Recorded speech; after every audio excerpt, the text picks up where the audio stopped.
beautiful people, and welcome to another episode of the Honest Plan Podcast.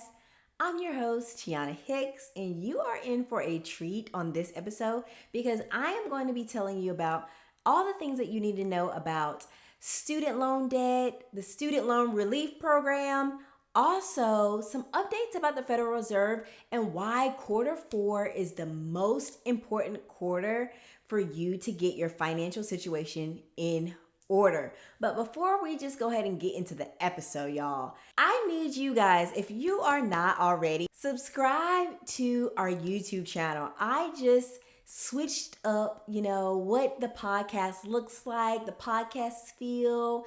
I'm trying to, experiment with some kind of moody backgrounds and just kind of figure out, okay, what are some things that I like? If you are looking on or watching this episode on YouTube, let me know in the comments. What do you think? What do you think? Do you like it? Do we need to switch it up again? Let me know. But if you're listening to the podcast on your favorite streaming service, feel free to follow us on YouTube as well. That's where we post all of the, the visual podcasts, if you would say. But let's go ahead and get started. So I know you guys have probably heard all about the student loan forgiveness.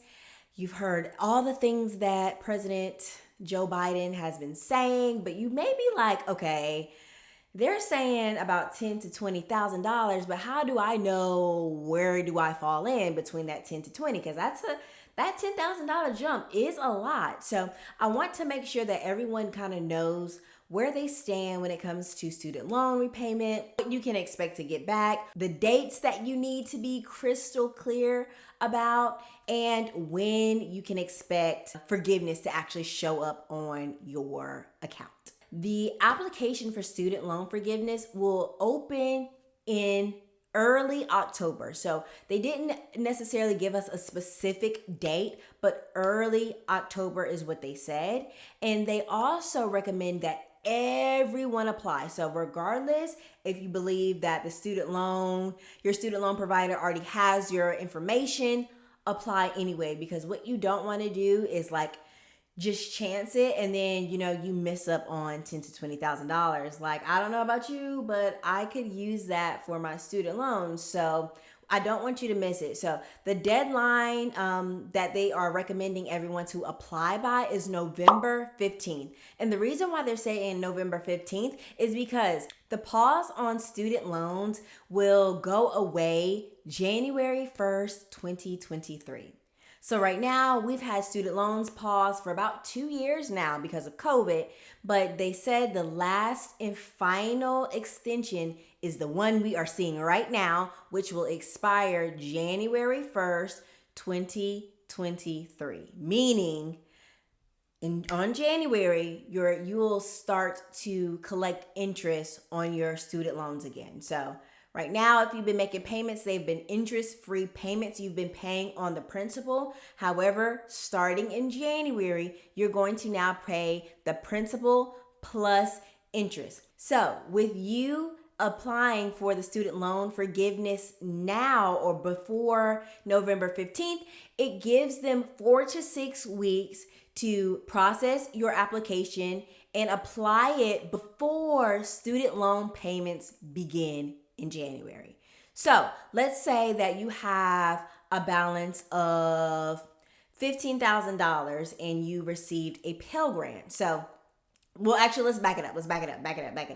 So we already heard that they said between $10,000 to $20,000. You might be wondering, okay, how do I know if I'm going to get my 10 or I'm going to get my 20? So if you received a Pell Grant while you were in undergraduate school, while you were in college, then you would qualify for the $20,000. However, if you did not, then you would only qualify for the $10,000. There's also 2 more stipulations that we want to make sure that we are aware of. So if you are filing as a single person, then you have to make below $125,000 a year. However, if you are married, file jointly, then you need to make below $250,000. So if you make below those 2 criteria and you received a Pell Grant, then you'll get your $20,000, up to $20,000. However, if you are still below those two salary criteria, but you did not receive a Pell Grant, then you would only get up to $10,000. And the reason why I am saying up to $10,000 or up to $20,000 is because it really depends on your current balance. So if you owe $15,000 and you are below the two salary requirements and you received a Pell Grant, you will still only get your $15,000. You will not get the full $20,000 because it's up to how much you actually owe. So they're not going to pay $20,000 and give you a refund of $5,000. It just doesn't work like that. So up to $20,000, just depending on your overall balance. So if you owe below the $20,000 or below the $10,000, they'll just zero out your account and you won't owe anything. This is why it's really, really, really important to try to apply for the student loan forgiveness program before November 15th. So they can go ahead and clear out your balance or just kind of decrease the amount that you owe. So when interest starts back in January, maybe you're only paying interest on $5,000 instead of $25,000. That's a big difference. That's a lot of money that you'll be able to save. So I do not want you to tiptoe around this. Go ahead and get it in. So let's just say you missed the deadline. You're just now listening to the podcast. It's after November 15th. You're like, Tiana, what do I do? Is it too late? No, it's not too late. You still have until December 31st, 2023. That is the final deadline to get either your $10,000 or your $20,000. So do not panic. You still have time to turn in your application. It will just be after student loan payments resume. Another thing that I would love for you to do before student loan payments resume is to get on the phone and call your service provider. If you are a person that will still have a balance after your $10,000 to $20,000 is forgiven, now is the time to get on the phone with your service provider and figure out, okay, what repayment options do I qualify for? They now have upgraded the requirements and the benefits for the income-driven repayment plan. So if you think that you qualify for that, it does not hurt to get on the phone and actually talk to someone. Because if you do not talk to them, they do not know what your financial situation is. They won't know how to help you. They don't know that you need help. Sometimes we can think that talking about money to people is just so nerve-wracking. It makes me feel icky and all the things. But I'm telling you, like, no one knows what you do not tell them. They're sweet people. Like, I have had to call my student loan provider many times and just get on the phone and just ask, what are my options? Like, this is what I'm facing. What options do you have for me? They may be able to actually extend your student loans, like personally. So not everyone, but if you get on the phone with them, you talk to them about what you have going on. And maybe if you can't afford it right now, there may be some options to go ahead and extend your student loan payments or pause them for a little bit longer, or they might give you an income-driven repayment plan. You just never know. So just get on the phone, see what your options are, and go ahead and set it up in place. So when January comes around, that's less stress on your back. So you just wrapped up, the holiday season. We're all joyful. We're excited. We just spent time with our family. Like, you don't want to go from that blissful, feeling to dreading, oh my God, what is about to happen? I'm freaking out. Let's just be proactive about it. Get on the phone, call your student loan provider, figure out what options they have for you. So once you figure out the options that they have available for you, another great thing to do right now in Q4 is to start to prepare for, okay, they're saying that my payments might be $150 a month.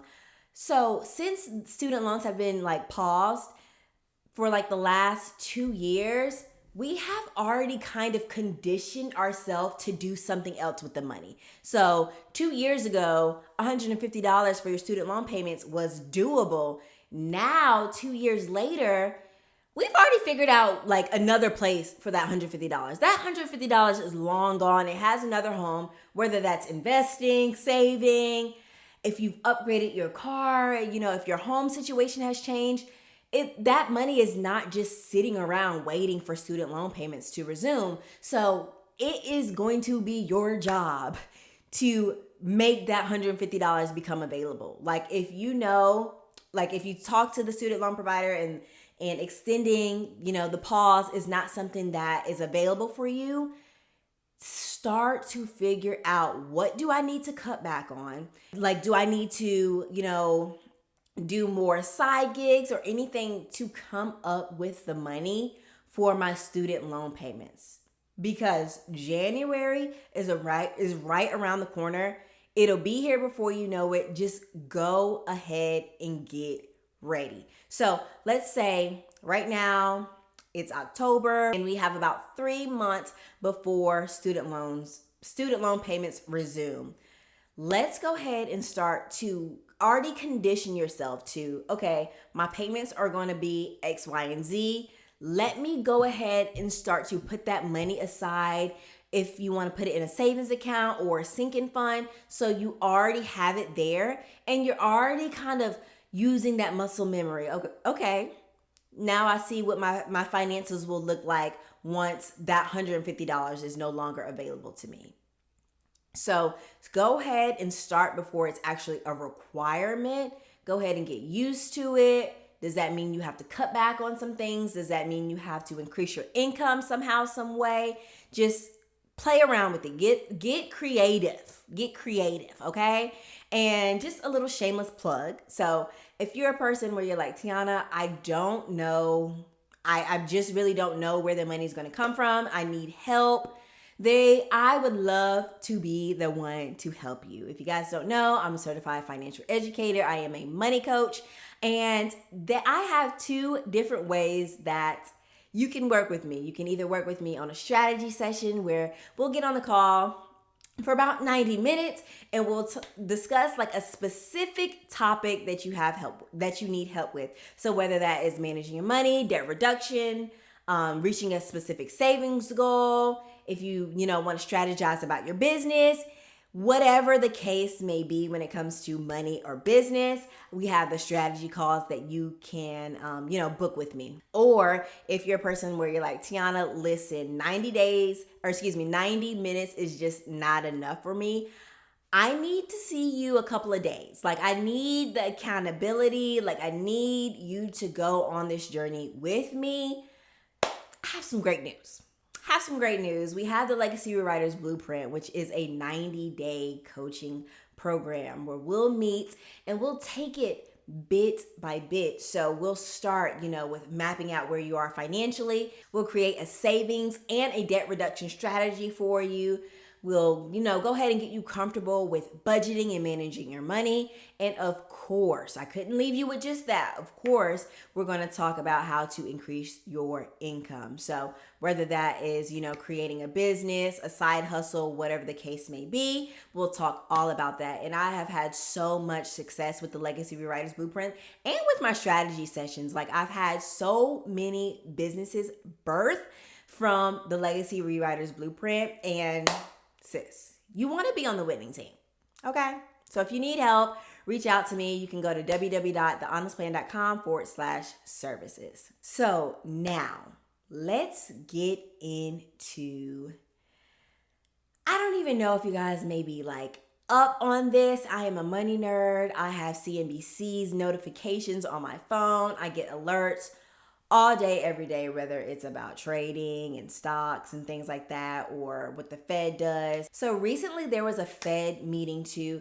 decide what to do with interest rates. So I'm just going to put this down like in layman's terms. I'm not going to get into the nitty gritty. I'm just going to really just tell you what you need to know. So recently there was a Federal Reserve meeting to figure out like what to do with interest rates in order to combat like inflation and all of the talk about a recession. And For the last couple of months, pretty consistently this year, we have seen after every Federal Reserve meeting that interest rates have been, slowly increasing little by little. So whether that's 0.25%, 0.50%, or whatever. But recently, this past meeting, the interest rates increased by 0.75%. And that was considered to be a large jump, especially compared to the 0.25% interest rate increases that we have seen previously. Might be like, blah, blah, blah, Tiana, what does that exactly mean for me and for my money? So let's say you are a person with credit card debt that holds credit card debt from month to month, or you have an outstanding balance that you haven't quite paid off in full. So the interest rate, the normal interest rate for credit cards is about 17%. We can see interest rates for credit cards, kind of get up there. But since interest rates have now increased, instead of seeing a typical interest rate for a credit card be 17%, we might start to see it be 19%. So that means it's going to take even longer to pay off your debt if you are only contributing the minimum balance. The payments that you make on your credit card, if you only pay the minimum, you might have wondered before, oh my goodness, I just paid $150 on my credit card. Why did my balance only move $50 or $75? It's because majority of that payment went to interest. So if interest rates increases, meaning the amount of interest that you accumulate every single month now increases, it's going to take longer to pay off your credit card debt, and you're going to end up paying more money on that same debt. You carrying a $2,000 balance isn't going to cost the same. So maybe in the beginning of the year, that $2,000 balance, if you just pay the minimum payment, and I'm just, throwing out random numbers, maybe it would have accumulated maybe $500, $600 of interest, maybe, I don't know. But let's say with that increase, you might end up paying an extra $1,000 or, $1,200. So it might not seem like a lot, but that really adds up. If you have more than one credit card that you have a balance on, that is really, really going to add up. And I don't know about you, but I'm not in the business of giving away money if I really, really don't have it, or I really, really don't need to. If it's not necessary, I would rather keep my money in my pocket. Now is the time, you guys, to start to strategize and put together a debt reduction plan. Just paying the minimum balance is just not going to be enough.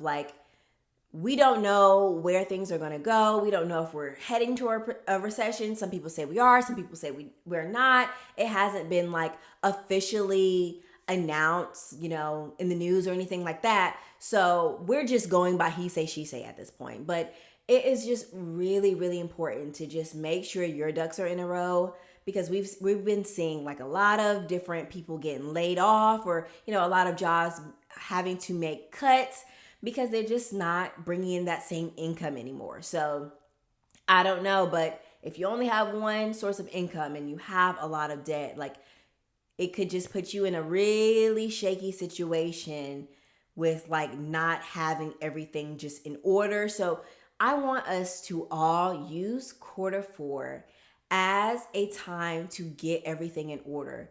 We have the holidays coming up. We have student loan payments resuming. We have our credit card debt and mortgage loans, all the interest for those types of debts increasing. That puts us in a different situation than we were in last year. So it's a lot of money going a lot of different places. So now let's sit together a money date. Me and my husband, sometimes we like to have money dates. It might be a Friday night. Let's just lay it all out. Let's lay it all out. Let's see where my money's going. Let's see what I'm responsible for. Let's let's look at maybe some subscriptions. A lot of money can be saved in subscriptions, you guys. A lot of money can be saved in subscriptions. Sometimes they're like little subscriptions, maybe $5 here, $10 here, and it's kind of mindless. We don't really think much about it. But once you start to get like, a bunch of those $5 subscriptions, they start to add up. That could be like $50, $45 that you can be saving, or that can go towards, a snowball payment for your student loans, or a snowball payment for your credit card debt, so that you can pay a little bit more than the minimum. So do not disregard, the small wins. Regardless if it's $45, $50, it's more than just nothing. It's more than nothing. We need to get our ducks in a row. We have a lot of things to accomplish next year. We have a lot of things to accomplish this year. We want to end the year better than where we started. So I hope this episode was good for you guys. I just kind of wanted to give you an update on some things that you should be looking out for quarter 4 of this year. And, a way to set yourself up for success going into 2023. So if you guys like this episode, be sure to give us a 5-star review, or, a thumbs up on YouTube. Subscribe on the podcast, wherever you like to listen to your podcast. Subscribe to us on YouTube. And I will see you guys later. Bye.